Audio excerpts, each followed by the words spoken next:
그 후에 주께서 따로 70인을 세우사 친히 가시려는 각 동네와 각 지역으로 둘씩 앞서 보내시매 이 시대에 추수할 것은 많되 일꾼이 적으니 그러므로 추수하는 주인에게 청하여 추수한 일꾼들을 보내주소서 하라.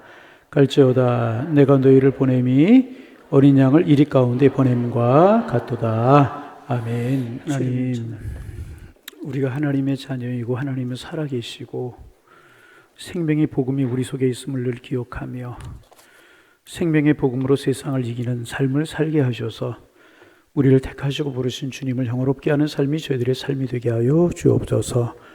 육의 소욕을 따라 육신의 소욕을 열매를 맺어가는 세상 사람들 되지 않고 성령의 소욕을 따라 하나님이 기뻐하시는 것들을 열매로 맺는 하나님의 사람들 될 수 있도록 축복하여 주시사 요셉처럼 결국은 승리하고 다니엘처럼 높여주시며 다윗처럼 인정하시는 하나님의 사랑이 늘 저희들과 함께하여 주옵소서. 하나님, 마지막 때가 되면 믿음을 가진 자를 보겠느냐 주님 말씀하셨는데 주님 앞에 우리 믿음을 가진 사람들로 서게 하셔서 주님이 칭찬하시고 주님이 축복하실 만한 축복의 사람들로 설 수 있도록 도와주옵소서. 믿는 것도 아니고 아닌 것도 아닌 적당한 신앙의 삶을 이제는 버리게 하시고 철저히 말씀으로 기도로 예배로 우리가 무장하게 하셔서 세상을 이기는 멋진 그리스도인의 삶을 살아가게 하여 주옵소서. 오늘 주신 말씀도 우리에게 은혜가 되고 우리를 무장하며 우리를 영적인 사람으로 조금이라도 변화시키는 생명의 말씀이 되게 도와주옵소서. 아무리 좋은 씨가 떨어져도 밭이 아름답지 못하면, 옥토가 되지 못하면, 가시덤불이 되고 떨기밭이 되고 딱딱히 굳은 땅이 되면 하나님, 참으로 그 씨가 열매를 맺지 못하는 것처럼 우리의 마음이 아름다운 옥토가 되기를 원합니다. 우리의 심령이 하나님 칭찬하실 만한 밭이 되기를 원합니다. 풍성하고 아름다운 열매를 맺힐 수 있는 마음밭이 되게 하셔서 하나님, 우리가 하나님을 기쁘시게 하며 세상을 이기는 성령의 사람들로 한 걸음 진보할 수 있는 축복의 사람들이 될 수 있도록 축복하여 주옵소서. 예수님의 이름으로 기도하옵나이다. 아멘. 예수님의 3년 동안에 이제 사역의 중심지는 갈릴리 지역이었습니다. 우리가 보면 이제 예수님께서 예루살렘에서 하셨던 일들이 많이 기록되어 있기 때문에 예루살렘에서 많이 계셨나 보다 이제 그렇게 생각하는데, 사실 예수님께서는 예루살렘에 계신 기간은 얼마 되지 않아요. 한 주, 두 주? 그리고 이제 나머지는 전부 다 갈릴리에서 사역을 하시는 그런 사역들이었습니다. 우리가 지금 누가복음을 쭉 묵상하고 있는데 예수님께서 이제 갈릴리에 사역을 하시다가 예루살렘으로 올라가시는 중이었었어요. 그래서 예루살렘에 올라가시면서 만나는 여러 가지 사건들을 쭉 이제 누가복음 9장, 10장 이렇게 기록하고 있습니다.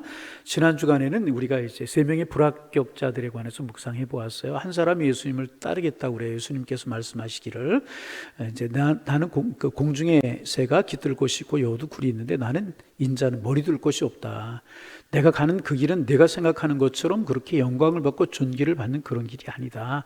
그럼에도 따르겠느냐? 이렇게 말씀을. 그러니까 그 사람의 마음을 꿰뚫어 보시는 것이죠. 여러분, 우리가 주님을 따르고 신앙생활하는 목적이 내가 높아지기를 위함이 아니기를 소망합니다. 나를 구원하신 주님, 나에게 생명 주신 주님, 나에게 천국 시민 되게 하신 하나님, 그 은혜가 감사하여서 정말 주님 앞에 경배와 찬양, 헌신을 드리는 그것이 우리의 신앙생활의 목적이 되기를 원합니다. 두 번째 사람에게 나를 따르라. 예수님이 그렇게 말씀하십니다. 그러자 내 아버지를 장사하게 허락하옵소서. 죽은 자들로 죽은 자들을 장사하고 너는 나를 따르라. 우선순위가 잘못된 사람이라는 거죠. 아버지 장사하는 것이 잘못된 것이 아니라는 거예요. 그러나 얼핏 생각하면 지금 장례 중에 있는 사람으로 생각하지만 먼 앞날을 내다보면서 그 아버님 돌아가시고 나니 내가 이런 쪽으로 해석할 수 있다는 거죠. 그러기에 이제 쟁기를 잡고 뒤를 돌아보는 자는 하나님께 합당하지 않다. 뭐 이런 말씀을 하시면서 이제 오늘 세 명의 불합격자들을 이야기하고 계시고, 그 다음에 이제 오늘 본문에 보면 예수님께서 70인의 제자들을 세우시고 그들을 파송하시는 그런 내용이 10장의 시작이 되고 있습니다. 여러분 1절 말씀을 같이 한번 읽어봅니다. 그 후에 주께서 따로 70인을 세우사 친히 가시려는 각 동네와 각 지역으로 둘씩 앞서 보내시며, 그렇게 기록하고 있습니다. 그런데 그 후에 주께서 따로 70인을 세우셨다, 그런 말이 있습니다. 이 따로라고 하는 말 동그라미 이렇게 하나 성경에 그어놓으셔도 좋을 것입니다. 왜냐하면 이 무슨 뜻이냐 하면 12명의 제자들을 위해 따로 70명을 세우셨다, 그런 뜻입니다. 70명의 제자들 외에 따로 제자들을 세우셨다, 그런 뜻입니다.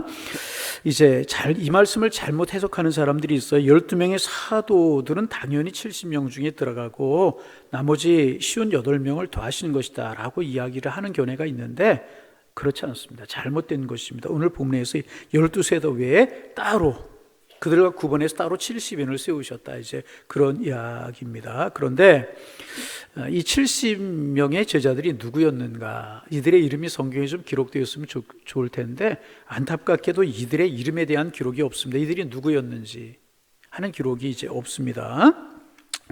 추측해 볼 수는 있어요. 12명의 사도들은 아니지만 예수님을 도왔던 사람, 예수님을 아주 가까이서 따랐던 사람들이 틀림이 없는데 이제 복음서에 등장하는 사람들이든지 아니면 이제 그 사도행전이나 그러니까 초대교회 바울 서신에 등장을 해서 많은 사역을 감당했던 그런 사람들이 아니었겠는가. 그렇게 추측을 하기는 하지만은 12명이 누군지는 정확히 알 수는 없습니다. 그래서 이제 12명의 제자들을 사도들이라고 불러요. 다시 뭐라고요? 사도들이라고.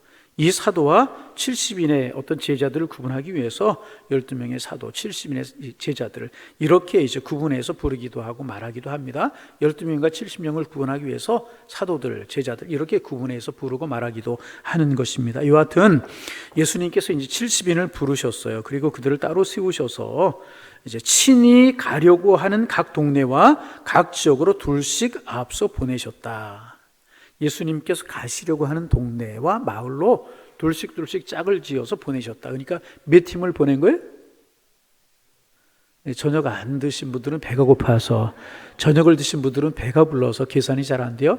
70명을 둘씩 짝을 지어서 보냈어요. 그럼 몇 팀으로 보낸 거예요? 15팀, 그렇죠? 그렇구나. 또 끄덕끄덕 하는 분들은 이게 또 이제 35팀으로 나누어서 예수님이 가고자 하시는 골과 동네로 보내셨다는 거예요. 그러니까 뭐예요? 선발대의 개념이 있는 거죠.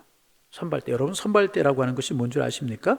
예수님 이제 군인들이 어느 지역을 가기 위해서 먼저 이렇게 파송하는 사람들을 선발대라고 이야기하는데 예수님께서 복음을 전하시고자 작정하신 곳으로 이들을 전령들처럼 선발대처럼 둘씩 짝을 지어서 30개에서 5팀을 보내셨다는 것입니다. 왜 그래요? 그들을 이제 35개의 팀으로 나누어서 제가 좀 배가 부른 모양이 15개라고 글을 보냈어요. 예수님의 복음을 먼저 전하게 그렇게 예수님께서 하셨다는 것입니다. 여러분, 오늘 우리들의 교회들에게는 하나님이 주신 사도권이 있어요. 사도권. 12제자들의 사도권이 오늘 우리 교회로 이어내려가고 있고 오늘 우리 성도들에게는 제자의 사명이 있는데 여러분, 우리가 제일 먼저 감당해야 되는 사명이 무엇이겠습니까? 그것은 복음을 전하는 거야. 여러분, 주님이 반드시 재림하실 줄로 믿습니다. 주님 재림하시기 전에 우리들이 해야 될 일이 무엇인가? 세례 요한처럼. 세례 요한이 주님의 신들매를 감당할 수도 없다라고 고백을 했잖아요. 우리도 마찬가지로 세례 요한처럼 부족하지만 주님 재림하시기 전에 주님은 세례 요한은 초림하시는 예수님의 길을 예비했지만 우리는 재림하시는 주님의 길을 예비할 수 있는 사명을 하나님께서 우리에게 주셨던 전령들처럼 선구자들처럼 주의 길을 예비하고 복음을 전할 수 있는 사명을 우리에게 주셨다는 것입니다. 근데 여러분, 가만히 생각해 보세요. 이것이 얼마나 감사하고 얼마나 기쁜 일입니까? 복음을 전해라, 전도하자 그러면 굉장히 부담스러워하지만 가만히 생각해 보세요. 이게 얼마나 귀하고 얼마나 아름다운 일이에요. 여러분, 가만히 생각해 보시길 바랍니다. 나 같은 부족한 사람을 하나님의 나라를 위해서, 십자가의 피 묻은 복음을 위해서, 영혼 구원을 위해서 부르셨다. 전령들로 선구자들로 우리를 부르셨다. 주님 오실 그날을 예비하기 위해서 우리를 보내셨다, 택하셨다. 얼마나 복된 일이냐 말이죠. 여러분, 대통령이 여러분에게 전화를 걸어서, 대통령 비서실에서 여러분에게 전화를 걸어서 대통령이 밥 한번 먹자고 그럽니다. 그 막 몸에 소름이 돋을 거예요. 대통령이 왜 나에게 전화를 해서 밥을 먹자고 그럴까? 소름이 돋고 막 그러지 않겠습니까?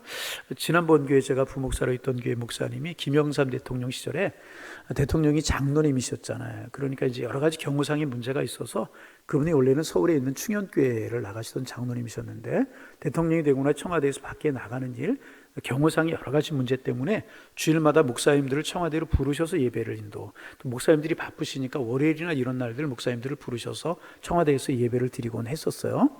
그런데 이제 비교적 그 지역에서 이제 상당히 규모 있는 교회고 그런 교회였기 때문에 목사님을 주일날, 주일은 아니었던 것 같아요. 다른 날 청와대 예배 인도를 하러 오시라고 목사님을 한번 부르신 적이 있었어요. 목사님 가기 전 얼마 전부터 그 이야기 하는 거예요. 나 청와대 예배로 인도하러 간다고. 예배로 한다고. 가서 인도하고 오셨어요. 그게 몇 달 갔을까요? 제가 보기에는 3달이 더 간 것 같아. 그리고 예배 드리고 칼국수 먹고 나왔다고. 그분이 칼국수, 그러니까 안양에 더 잘하는 데가 훨씬 더 많아. 근데 대통령과 함께 칼국수를 먹고 나왔다고. 여러 번 이야기하시는 걸 제가 들은 적이 있습니다. 여러분, 귀한 일이잖아요. 뭐 이야기할 만하잖아요. 그죠? 대통령과 칼국수 먹는 사람이 대한민국 국민 중에 몇 분이 되겠습니까? 또 어떤 분들은 이제 글쎄 대통령이 만나서 직접 하사한 건지 아니면 통화를 통해서 받았는지 모르겠어요. 시계 제가 보니까 뭐 별로 싸구려 시계인데 거기에 대통령 문양이 새겨져 있어요. 이 대통령이 준 거라고, 직접 받은 것도 아니면서 잘 차지도 않고 보관하고 잘 그런 걸 봤어요. 누가 줬다고? 대통령이 줬다고. 여러분 가만히 한번 생각해 보세요. 귀한 일이죠. 뭐 모든 일이 귀하고 뭐 그런 것이라고 이야기를 할 수 있습니다. 그러나 우리는 누구예요? 하나님의 자녀들. 하나님이 친히 우리에게 말씀하시는 사람들이고 하나님이 친히 우리에게 사명을 주는 사람이고, 여러분 그렇잖아요. 날마다 천지를 지으신 주님과 함께 하나님이 차려놓은 식탁에서 주님과 함께 식사하고 날마다 전능하신 하나님 곁으로 사는 사람들 아니겠습니까? 얼마나 여러분 우리 귀한 사람들이에요. 여러분과 저는 대통령을 만난 사람들보다 더 귀한 사람들인 줄로 믿으시기를 바랍니다. 그런데 여러분 대통령이 그 자리에 만나서 여러분에게 어떤 미션을 줬다고 생각을 해보세요. 그 지역에서 이제 지내신다고 그러는데 그 지역에 이런 일을 위해서 협조하지 않겠습니까? 그럼 막 더 소름이 막 닭살이 막 다르게 들지 않겠어요? 그런데 여러분 하나님께서 우리를 전령으로 세우셨다는 거죠. 하나님의 선구자로 세우셨다는 거죠. 무엇을 위해서? 하나님의 나라를 위해서, 십자가의 피 묻은 복음을 위해서, 영원 구원을 위해서, 주님 오실 그날을 위해서 우리를 전령들로 부르셨다는 거예요. 여러분 우리에게는 이런 자부심이 있어야 되는 거예요. 우리는 하나님의 자녀다. 천지를 창조하신 하나님의 자녀라고 하는 자부심과 더불어 하나님께서 우리에게 맡겨주신 귀한 사명이 있는 주님의 전령이다. 주님 오실 날을 준비하는 선구자다. 이런 마음이 우리에게 있어야 될 것이라는 것입니다. 그리고 여러분 주님 오심을 다시 준비한다라고 하는 것이 뭐예요? 이것이 재림신앙 아니겠습니까? 주님이 다시 오실 것을 예비하는 것이 재림신앙입니다. 언제 오실는지 한낮이나 밤이나 늘 깨어 기도하며 기쁨으로 주를 맞으리. 그런 찬송이 있지 않습니까? 그렇죠? 언제 주님 다시 오실는지 한밤이나, 가보니까 보니까 목사님 잘하나 못하나 구경하는 것 같아요. 이럴 때 좀 따라하면 얼마나 좋아. 언제 주님 다시 오실, 그것까지만 하고 이런 찬송이 있어요. 여러분 주님 재림하실 때 우리 기쁨으로 주님을 맞이할 줄로 믿습니다. 그날에 주님을 기쁨으로 맞이할 수 있는 사람이 누구겠습니까? 신랑 되신 예수님 오실 때 주님의 정결한 신부가 되어서 준비하지 못한 다섯 처녀처럼 잔치자리에 들어가지 못하는 어리석은 그런 사람 되지 말고 주님의 잔치자리에 들어갈 수 있는 지혜로운 처녀처럼 등과 기름을 준비하여서. 여러분 어리석은 자녀들도 등은 있었어요. 형식은 있었어요. 신앙생활하는 형식은 있었어요. 신앙이라고 하는 형식은 있었어요. 믿음의 사람이라고 하는 형식은 있었어요. 그러나 기름이 없었다는 거죠. 그 안에 성령님이 안 계시고 그 안에 생명이 없고 그 안에 십자가인 피 묻은 복음이 없고 주님의 전령과 주님의 선구자가 되어서 주의 말씀을 전해야 되겠다고는 뜨거운 열정이 없었다는 거예요. 기름이 이거라는 거예요. 등은 다 있었어요. 등 다 우리 여러분 신앙의 형식은 있어요. 뭐 시간이 지나면 집사가 되고 뭐 권사가 되고 장로 되고 목사가 되고, 목사는 시간 지나면 안 되는 거지만 하여튼 이런 등은 다 있어요. 등만 아무리 가지고 있으면 뭐예요? 기도하는 신앙이 없고 예배의 감격이 없고 주님의 명령이 무엇인가? 주님의 가장 큰 명령이 십자가의 복음을 전하는 것이라고 하는데 나 하나 신앙도 감당하지 못해서 적은 일에 시험이 들고 넘어지고 신앙이 말 한마디에 흔들리고 이런 신앙이 된다면 여러분 우리가 전령이고 전능하신 하나님을 믿고 마음속에 모시고 살아가는 사람들이라고 이야기할 수 있겠습니까? 여러분 늘 깨어있기를 소망합니다. 늘 깨어서 주님의 전령의 역할, 오늘을 살게 하시고, 오늘을 우리 살게 하시는 이유가 뭐예요? 주님의 뜻을 이루게 하시기 위함 아니겠습니까? 주님이 가장 원하시는 것이 무엇입니까? 주님의 유언처럼 말씀이 하시면서 하시는 말씀이 뭐예요? 주님의 유언, 그레이트 커미션이라고, 가장 큰 명령이라고 이야기하잖아요. 너희는 가서 만민에게 복음을 전하라고 하는 것이잖아요. 여러분 이것이 우리에게 가장 큰 사명인 줄 알고 오늘 우리 주님 일을 잘 감당하는 하나님의 사람들 되기를 소망합니다. 그때가 되면 딱 끝나는 거예요. 다 올스톱 되는 거예요. 많이 가졌든 적게 가졌든, 많이 배웠든 적게 배웠든, 직분이 뭐냐 이런 것들 전혀 상관이 없는 거예요. 얼마나 신실하게 주님을 사랑하고 얼마나 신실하게 주님이 우리에게 맡겨주신 사명을 감당하기 위해서 노력했느냐, 이것이는 짝을 지어서 보내면서 내가 가고자 하는 마을에 가서 복음을 전하라. 여러분 가장 큰 사명이 이거인 줄로 믿으시고, 먼저는 오늘 내가 주님의 제자로 설 수 있도록 내 자신의 모습을 잘 갖고 나가고, 두 번째는 늘 때를 얻든지 못 얻든지 구원받아야 될 사람이 누군가, 나는 주님의 전령이다, 주님의 선구자다, 이런 마음 가지고 살아가서 주님을 기쁘시게 할 수 있는 우리가 되기를 소망합니다. 자, 그렇게 둘씩 이제 이들을 보내십니다. 그러면서 말씀하셔요. 2절 말씀 같이 한번 읽어봅니다. 2절입니다. 이르시되 추수할 것은 많되 일꾼이 적으니 그러므로 추수하는 주인에게 청하여 추수하는 일꾼들을 보내주소서 하라. 70인을 세우시면서 가라 그러시면서 주인에게 청하라고 말씀을 하셨습니다. 근데 여기서 의문을 제기하는, 신학자들이 의문을 제기하는 것이 하나가 있습니다. 왜 70명일까 하는 거예요. 왜 60명이면 안 되는 것일까? 왜 80명이 아니고 70명일까? 더 많이 보내셨으면 한 120명쯤 세워가지고 둘씩 한 60개 팀을 만들어서 보내면 더 효율적이지 않았을까? 그런데 왜 70명일까? 성경에 정확한 왜 70명이라고 하는 이야기는 이제 없습니다. 신학자들이 해석을 하는 것 중에 하나가 뭐냐면 7이라고 하는 숫자를 유대인들이 굉장히 좋아한대요. 그래서 7이라고 하는 숫자를 신성시 취급하는 사람들은 유대인들 중에 있대요. 왜 7일까요? 왜 7을 그렇게 유대인들이 좋아할까요? 천지창조 며칠 만에 했어요? 하루 쉬긴 하셨지만 쉼도 천지창조 중에 들어가잖아요. 그러니까 천지창조를 하셨고, 또 어떤 사람들은 그렇게 해석하는 사람들이 있어요. 성부, 성자, 성령 삼일치 하나님, 그래서 3이 하늘의 숫자고 동서남북, 그래서 4는 땅의 숫자다. 하늘의 숫자와 땅의 숫자가 합친 것이 7이다. 완전 숫자다. 그렇게 후대 해석하는 사람들, 여러분이 7을 뭐라고 그래? 럭키 세븐이다. 그거는 제가 붙인 이야기고, 유대인들 그래서 이제 하여튼 하늘과 땅의 숫자, 그리고 천지창조가 7을 그래서 이 7이라고 하는 숫자를 굉장히 좋아하고, 조금 이렇게 심한 사람들이 신성시하는 그런 사람들도 이제 있다는 것입니다. 그래 거룩한 숫자라고 인식이 되어졌다는 거죠, 유대인들에게.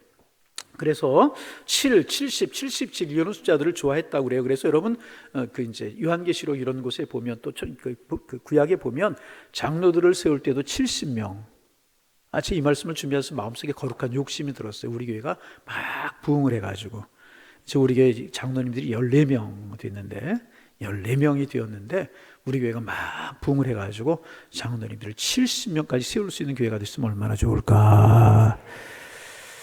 아멘 안 하신 분들은 다음 교회에서 오늘 예배 드리러 오신 분이 그렇다면 얼마나 좋겠어요, 여러분. 그렇잖아요.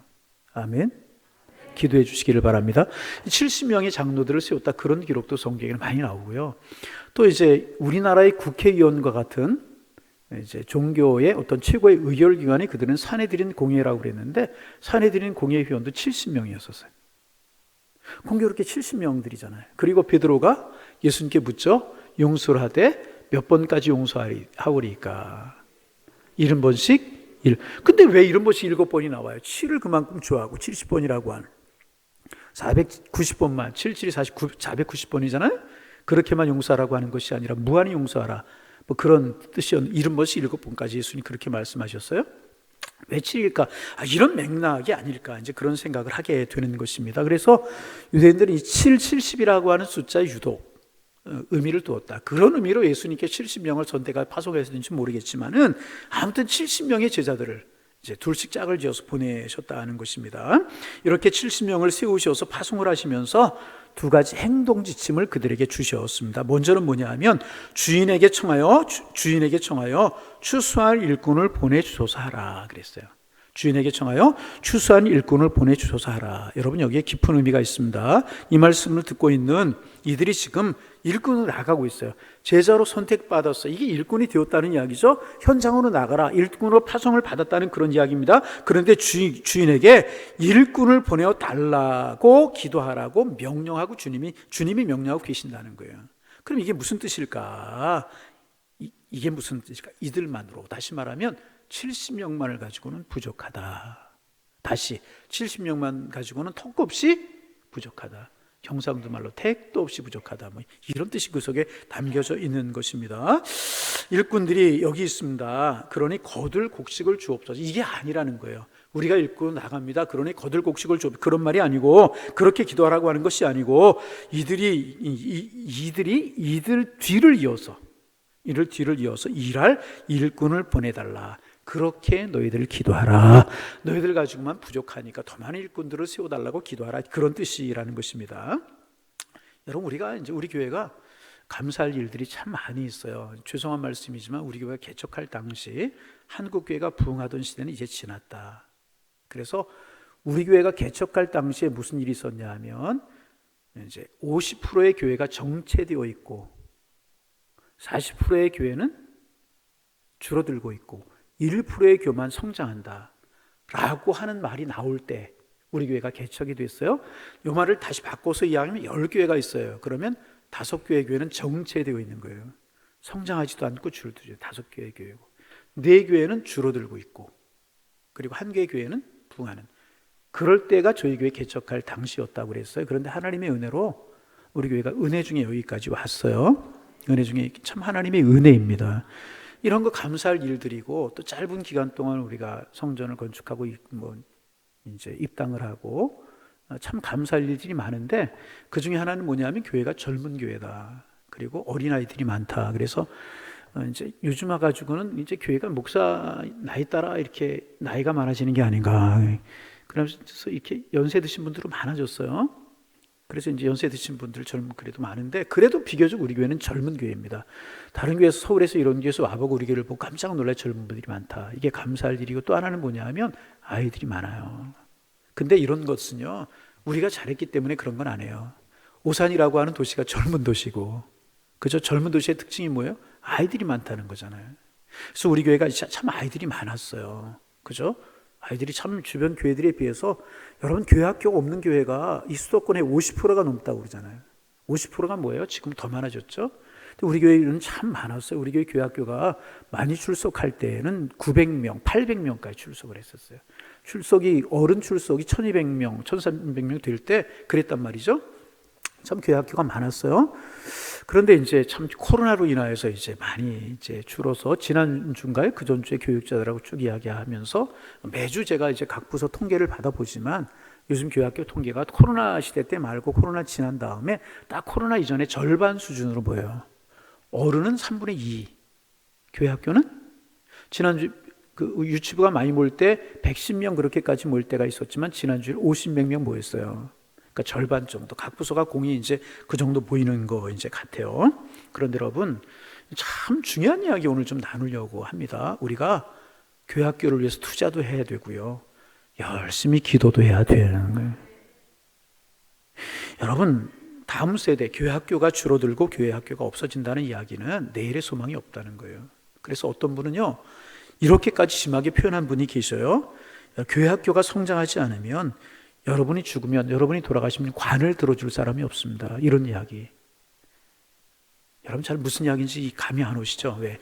나 하나님 앞에 부름받을 날이 없는 것처럼 생각하기 때문에. 그러나 그 날이 있어요. 그런데 우리가 세상을 떠나가면 우리의 관, 우리의 장례를 치러줄 사람이 없다는 이야기예요. 그 말은 뭐냐 하면, 교회 학교에 우리의 후손들이 없게 된다. 그 말이 결국 뭐예요? 교회 학교에 미래가 없다. 그런 이야기 아니겠습니까? 여러분, 이런 것들 우리가 심각하게 받아들이고 기도할 수 있어야 돼요. 여러분들 자녀들, 청년들, 중고등학생들, 어린아이들 교회 안 나가는 것 그냥 때가 되면 나가겠지, 이렇게 생각하시면 절대로 안 됩니다. 언제 되면 예수님 만나겠지. 여러분, 언제 되면 예수님 자연히 만나져요? 아닙니다. 여러분, 여러분의 자녀들을 위해서 울며 기도해야 될 것이라는, 멀리 가서 전도할 생각하지 말고, 아니 그것도 해야 되지만 멀리 가서 전도해야 되는 거, 우리가 선교사로 또 파송하고 또 선교사로 가야 되고 또 우리 지역사회를 위해서 복음을 전하고 그래야 되지만, 중요한 것 중에 하나가 뭔지 아십니까? 내 자녀들이 하나님 만나도록 기도해야 돼요. 여러분, 나는 예수 믿고 천국 가요, 나는 예수 믿고 하나님 앞에 헌신된 사람들의 하늘에 상급이 있어요. 내 자녀들은 하나님 몰라서 지옥 가요. 내 자녀들에게 상급이 없어요. 여러분, 이것보다 심각한 일이 어디 있어요? 교회적으로 생각하지 않더라도 우리 가정에서만 생각해 보세요. 언제 우연히 가다 보면 내 자녀들 예수 만나겠지, 하나님 만나겠지, 복음의 사람 되겠지, 자연히 그게 되어지는 겁니까? 우리 자녀들을 위해서 기도하고요, 아멘이 안 나오는데 우리 자녀들을 위해서 눈물로 기도하고, 새벽마다 금요기도에 나와서 눈물로 기도하고, 여러분, 우리 눈물로 기도해야 될 거란 말이죠. 나는 예수 믿고 내 영혼이 잘 된 거, 범사가 잘 됐어요. 내 자녀들이 예수 안 믿으면 그럼 뭐가 되겠느냐 말이죠. 가만히 한번 생각해 보세요. 여러분, 이런 심각한 일입니다. 이거 교회학교가 준다, 당연히 아니고 내 자녀가 예수 안 믿는다, 그 말이에요. 여러분, 우리 심각하게 생각하고 기도해야 돼요. 여러분, 우리 지역사회를 위해서 복음하고 세계 선교를 위해서 뭐 선교연금하고 우리가 선교하도록 가고 봐서, 이거 중요합니다. 이거 해야 됩니다. 그러나 먼저 여러분, 교회학교를 생각하고 내 자녀를 생각하면서 눈물로 울며 기도할 줄 알아야 된다는 거예요. 그래, 건강한 교회가 무엇이겠습니까? 그 교회의 자녀들이 먼저 그 교회에 잘 출석하는 교회학교, 이게 건강한 교회 아니겠어요? 여러분, 요즘 옛날처럼 전도에서 아이들이 오는 세대 아니잖아요. 제가 말씀드렸죠. 제가 교육준사 하던 교회가 120명, 130명 모이는 교회였었어요. 제가 아동부라고 하는 부서였었는데, 중고등부 하다가 목사님이 아동부도 해보라고 그래가지고 아동부도 해봤는데, 제가 율동 배워가지고 선생님들 율동 가르쳐주고 그랬다고 그랬죠. 제가 이 몸으로 율동도 잘했었어요. 근데 교회학교가 100명 모였어요. 어른이 몇 명? 이런 걸 애써 안 기억하려고 그러니, 어른이 120명 모이는 교회에 아동부만 100명 모였었어요. 이런 교회 거의 없죠. 그 세대는 그래 했었고요.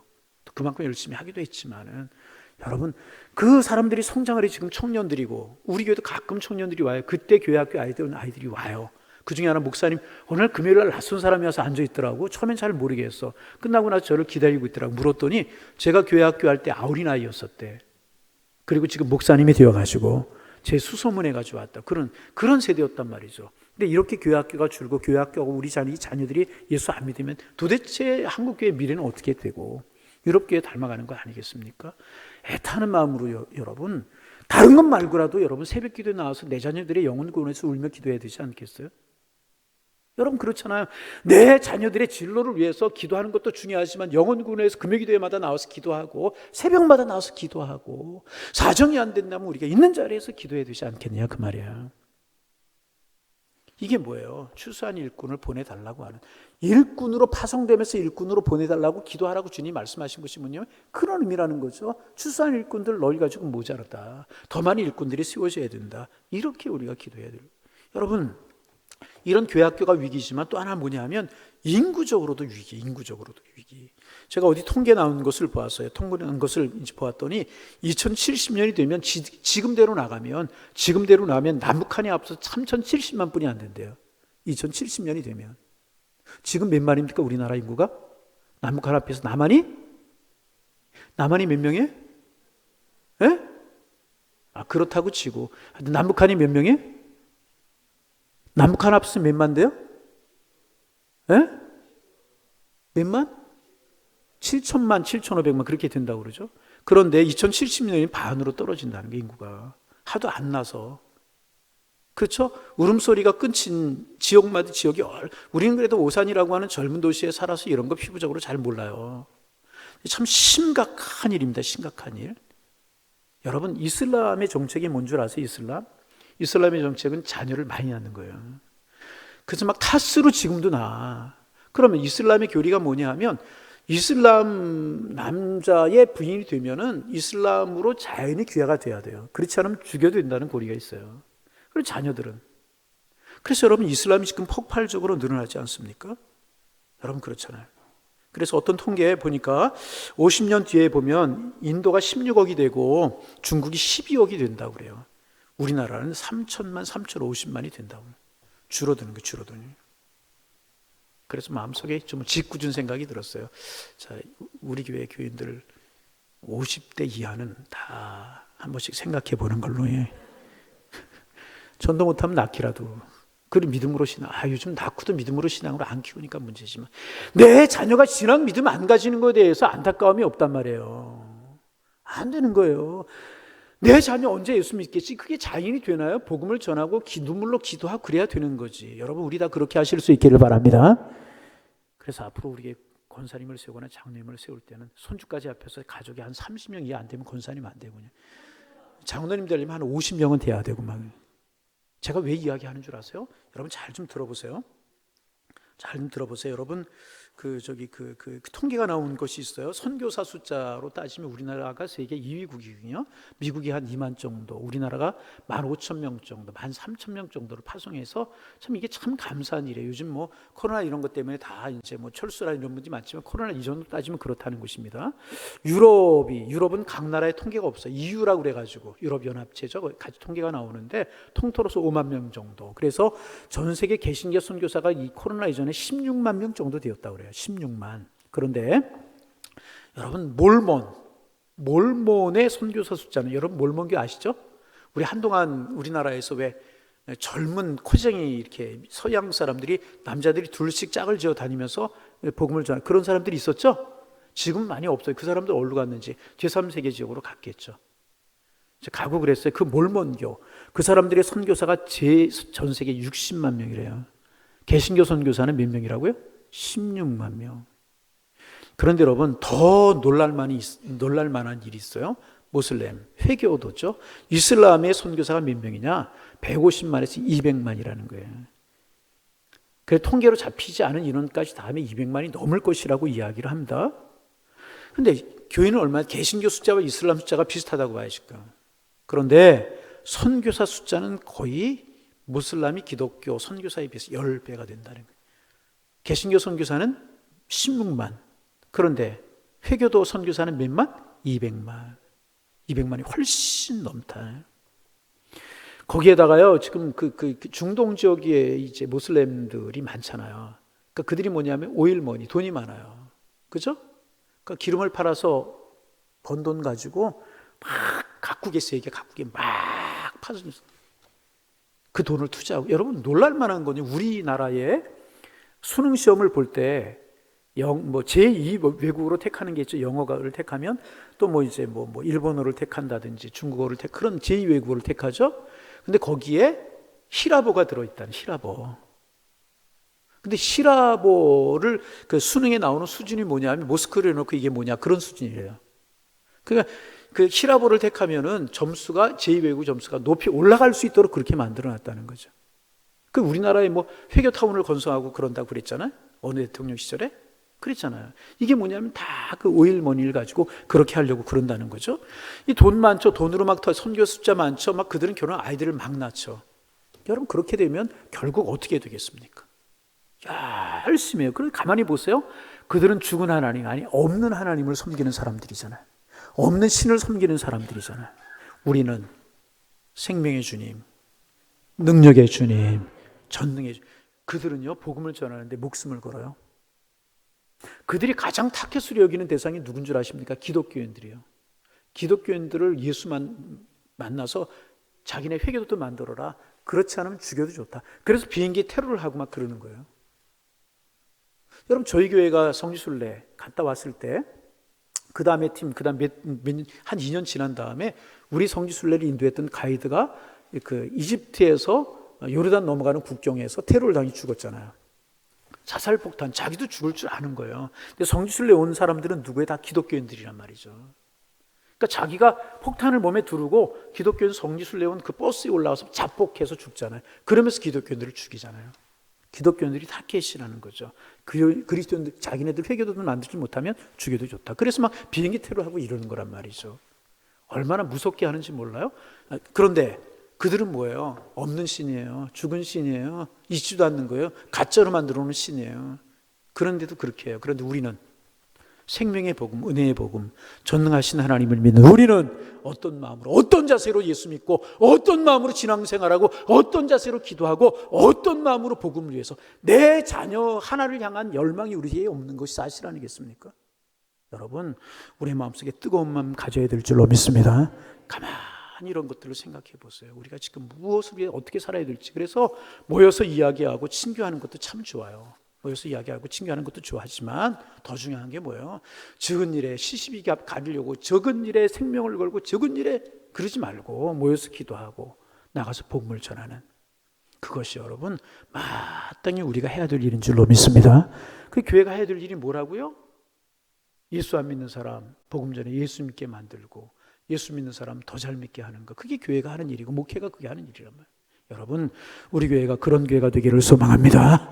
이것이 교회의 생명력을 지켜나가는 것이고요, 그 일을 해야 하나님이 기뻐하시고 예일의 열심을 품을 때 그 교회가 생명력 있는 교회가 될 것이라. 왜 한국 교회가 시들시들한 짓인다고 그래? 이 일의 열심을 품지 못하는 거예요. 그리스도인들마다 자녀들에 대한 그 구원의 열망마저도 시들시들해 버리니까 생명력을 잃고 그렇게 되는, 여러분, 우리가 복음을 전하는 일에 가까이 멀리에 복음을 전하는 일에 열심을 품는 그런 교회가 되기를 소망합니다. 제가 들은 일이에요. 어떤 아는 목사님이 고백을 하는데 참 그 고백이 아름다워서 제가 좀 소개하려고 그래요. 좀 지나간 일인데 코로나 전의 일이죠. 교회 학교 어느 부서에서 달란트 잔치를 했었대요. 달란트 잔치 여러분 뭔지 알죠? 아이들이 교회 오면 몇 달란트 주고 성경 암송은 몇 달란트, 공강부 참여 몇 달란트 주고 전도연 몇 달란트 주고, 그랬다가 연말이나 분기별로 모아가지고 교회 시장처럼 쫙 뭐 필요한 것을 막 장난감도 해놓고 뭐도 해놓고 쭉 하면 자기가 달란트를 가지고 필요한 것을 사는 거예요. 뭐 그렇게 교회들마다 많이 하고, 이제 우리 교회도 그 하는 것을 보고 제가 그랬어요. 그러면 그날은 잔치죠. 떡볶이도 팔고 뭐 오뎅도 팔고 막 그러잖아요. 그죠? 엄마 장갑도 사다 주고 뭐 안 맞는 거지만 하여튼 사다 주고 막 하여튼.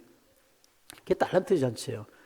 그런데 이제 어느 교회 학교에서 그 부서에서 참 그 얘기 듣고 이제 그래 그렇구나 그런 생각을 했는데, 그 교회에서 달란트 잔치를 할까? 그 부서에서 올해는 달란트 잔치를 중단하고 생명 뭐라고 그러죠? 새생명 축제? 그게 뭐냐면 교회들마다 새생명 축제라고 그래가지고 이제 디데이를 정하는 거예요. 몇 월 며칠은 이제 새생명 축제 하는 날이다. 그럼 디데이를 정해가지고 한 3개월 전이나 6개월부터 광고하기 시작하고 자기가 전도 대상자를 정하고 그 아이를 위해서 그 사람에서 기도하는 거예요. 그리고 이제 그날 디데이를 정해 그날을 불러오는 거예요. 새 생명을 낳는 날이다. 새 생명 축제라고 부르는 거예요.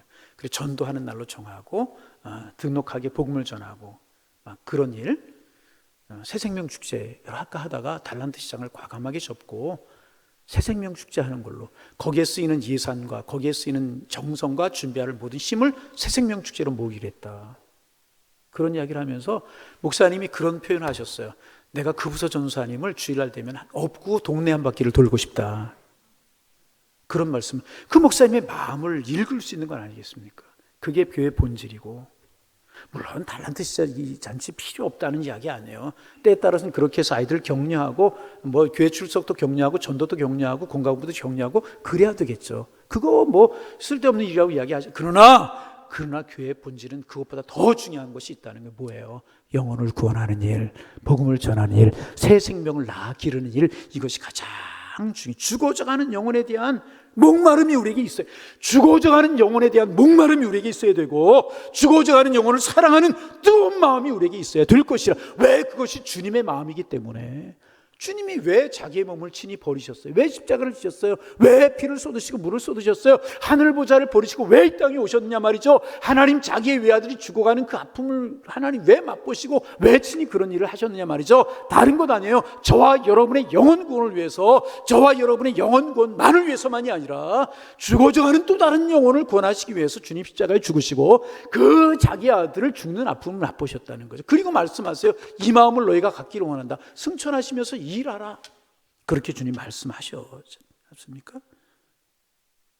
여러분 보세요. 죽은 신을 섬기는 몰몬 선교사가 60만, 우리는 16만, 이슬람 200만. 이렇게 계속 나간다면 어떤 일이 벌어져 버리고 마냐면 어떤 일이 벌어지겠습니까? 여러분 우리 아픈 마음으로 이 말씀 생각할 수 있어야 되고, 우리나라만 생각해도요, 이슬람만 생각하지 않아도요, 코로나 전의 이야기입니다. 코로나 후에는 통계 나온 게 없으니까 코로나 전에 우리나라의 목사님들의 수요가 10만 정도 됐다. 10만. 몇만? 그런데 여러분 등록된 무당의 숫자만 몇 만이었는 줄 아세요? 등록된 무당의 숫자만 60만이었대요. 60만. 이럴 때는 좀 놀라는 신용이라도 다 같이 시작. 그건 놀라는 얘기야. 감탄하는 이야기예요. 무당의 숫자가, 목사님들의 숫자가 등록된 것만 6배, 10만, 60만. 이런 대로 이슬람이 공격해오죠. 몰몬이 공격해오죠. 무당 샤머니즘 공격해오죠. 기독교가 어떻게 되겠어요? 이런 세대 속에 십자가의 피 묻음을 전하고, 피 묻은 복음을 전하고, 예수 사랑을 전하고 복음을 전하는 것 우리가 해야 되지 않겠느냐 그 말이죠. 여러분 우리 제발 적은 것에 매달리지 말고, 아무것도 아닌 일에 목숨 걸지 말고, 말 한마디에 흔들리는 그런 적은 신앙, 안타까운 신앙 되지 말고, 그렇잖아요. 말 한마디에 이리 쏠리고 저리 쏠리고 반듯하게 십자가 복음 가지고 나가지 못하고, 이런 초라하고 째째한 신앙 이제 버리고, 예? 우리의 마음이 십자가의 복음에 묶어지기를 원합니다. 그래서 우리 교회가 이제 뭐 코로나 때문에 못했는데 7월 지나면 또 이제 우리 조금 더위 지나면 수요일날 전도팀도 다시 좀 시작하려고, 우리 새 생명 축제도 좀 해보려고. 우리 그런 거 여태까지 제가 여러분 우리 교회 제가 22년 지나서 23년째 들지만 여러분 전도해라 별로 이야기 안 했어요. 성역 공부 시간에 한 번이야. 그런데 이거 해야 될 것 같아. 안 하면 안 될 것 같아. 왜? 하나님이 가장 기뻐하시는 일이기 때문에. 전도하는 프로그램도 만들고 전도 설교도 하고, 우리가 이런 일에 다른 우리의 사명이 그것이기, 전도하고 생명 복음 전하고, 그래야 복음 교회가 힘이 있고요, 주님이 축복하시는 교회가 되게 되는 것이라. 여러분 이런 곳에 여러분 우리의 마음을 쏟고 교회에 힘을 쏟고 그런 교회가 되기를 소망합니다. 교회가 누구예요? 교회는 교회고 나는 나다 아니에요. 우리 각자 하나의 교회란 말이죠. 너희 몸이 주님의 성전인 것을 너희가 알지 못하느냐 말씀하셨죠. 우리가 교회인 줄로 믿습니다. 우리의 사명은 때를 얻든지 못든지 복음을 전하고, 먼저 내 가족부터 복음을 전하고. 여러분 좀 가만 생각해 보세요. 나는 천국 가요, 우리의 자녀들 지옥 간다. 죄송하지만 생각해 보세요. 이것보다 더 끔찍한 노릇이 어디 있어? 그럼 어떻게 해야 돼요? 듣든지 안 듣든지 복음을 전하고, 그 생명 위에 하나님이 하셔야 되는 일이니까 눈물로 기도하고. 여러분 이런 일들만 위해서도 새벽에 모이고 금요기도에 모여서 기도할 일, 해야 되는 일 아니겠습니까? 하나님이 하시지 않으면 복음 전환 이럴 수 있고 내 가족 내가 변화시킬 수 있어요? 아니죠. 하나님이 하셔야 돼요. 그러니까 우리가 이를 위해 새벽마다 금요기도마다 기도해야 하는 일 아니겠느냐 그 말이죠. 여러분 우리 안타까운 마음 갖기를 소망합니다. 내 자녀를 위해서 기도하고, 우리 교회 학교가 부흥하기를 위해서 기도하고, 그래서 내일의 소망을 맛보고, 교회 권사님들, 안수집사님들, 장로님들은 교회 학교를 좀 시간 나는 데도 돌아보고, 교회 학교 행사도 좀 참석해 보면서 우리 교회 내일을 좀 점쳐보고, 그럴 수 있는 그런 열정, 그런 뜨거운 마음, 그게 주님 기뻐하시는 일이고, 거기에서 끝나지 말고 안 믿는 사람들을 향하여서 복음을 전하고, 내 이웃에 있는 사람들에게 복음을 전하고, 그거 주님이 기뻐하시는 일이다. 둘씩 짝을 지어서 뭐하라고 내보내셨어요? 복음 전하라고. 그러면서 예수님이 하시는 말씀이에요. 가라. 그러면서 뭐라고 기도하라고요? 일꾼들이 적다는 거예요. 일꾼들을 더 보내달라고 기도하라는 거예요. 누가 그 더 보내달라고 기도하고 그 일꾼이 누가 되겠습니까? 오늘 우리가 되어야 될 것이라는 거예요. 우리가. 여러분 복음 전하는 주님의 사람들 되기를 원합니다. 그래서 주님 기쁘시게 하는 우리가 되기를 원합니다. 그래서 두 가지 말씀하셨잖아요. 일꾼들을 달라고 기도하고 가라는 것이 뭐예요? 가라는 것이 뭐예요? 수고하라는 거죠. 전하고 찾으라는 것, 전도하라는 것입니다. 전도하라고 하면 이제 참 겁내는 게 뭐예요? 저 사람이 나를 혼내지 않을까? 뭐 그런 거죠. 여러분 주님이 담당하십니다. 다음 주에 우리가 그런 이야기들을 쭉 나누도록 하겠지만은, 하여튼 예수님께 70인의 제자를 보내시면서 추수한 일꾼을 달라고 기도하라고 하셨고, 가라고 그렇게 말씀을 하셨습니다. 우리의 기도 제목이 되어야 될 것입니다. 내가 복음을 전하기 위해서 내 자녀들에게 복음을 전하겠습니다. 이게 가는 거예요. 예수님 알지 못하는 사람에게 복음을 전하겠습니다. 가까이 주변에 가족, 친지, 우리 있는 사람들 멀리 타문화권에 가겠습니다. 그리고 늘 일꾼들을 세워달라고, 또 내가 그 일에 동참하는 일꾼이 되겠습니다. 기도하라고 하신 것이라 일을 이루셔서 우리가 주님의 전령으로, 주님의 선구자로, 주님이 세우신 주님의 사람으로서의 사명을 잘 감당하여서 여러분은 주님이 기뻐하시는 주님의 제자들이 되고, 우리 교회는 주님이 기뻐하시는 교회가 되어서 주님 오시는 그날까지 주님의 사역을 감당하고 주님 오시는 그날 칭찬받는, 아니 주님 오시기 전에 우리가 하나님의 나라에 가면 잘하였도다 칭찬받는 하나님의 사람들이 다 되실 수 있기를 주님의 이름으로 축원합니다. 축원합니다. 기도하겠습니다. 하나님, 둘씩 짝을 지어서 세상으로 보내시면서 가라고 추수할 일꾼들을 달라고 기도하라고 하셨는데, 하나님 우리 세상으로 가게 하옵소서. 복음 들고 가게 하여 주옵소서. 가까이 있는 내 가족을 향하여, 내 자녀들을 향하여 복음을 전하고, 하나님 지역사회에 내 친지들을 위해 복음을 전하고, 멀리 땅끝에 복음을 전하는 저희들을 되게 하여 주옵소서. 주님의 가장 큰 관심은 영혼 구원이기에 그 일을 하는 교우들을 사랑하시고 그 일을 하는 교회들을 축복하시는데, 우리 교회가 그런 교회 되게 하옵소서. 전도문이 막히는 교회가 되지 않게 하시고, 이런 열정이 식어지는 교회가 되지 않게 하시고, 주님의 마음을 알아 복음을 전하는 저희 교회 저희들을 되게 하셔서 주님의 전령들, 주님의 선구자들로 살게 하시고, 우리 복음의 열정을 가질 수 있는 저희들을 되게 하여 주옵소서. 하나님, 간절한 마음으로 기도합니다. 우리의 자녀들이 예수 믿고 구원되게 하여 주옵소서. 막연하게 시간 흘려보내지 않게 하시고, 주님 구원해 주기를 원합니다.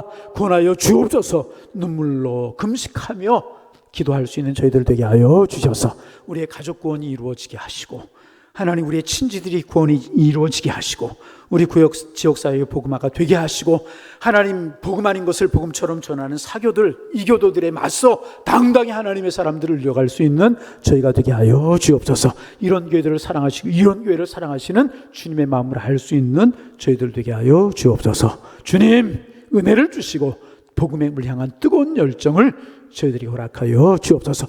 나 하나 구원받는 것으로 끝나지 않게 도와주시고, 하나님 정말 복음에 관한 열정을 가지고 우리 나설 수 있도록 성령의 불을 붙여 주옵소서. 예수님의 이름으로 기도하옵나이다. 아멘.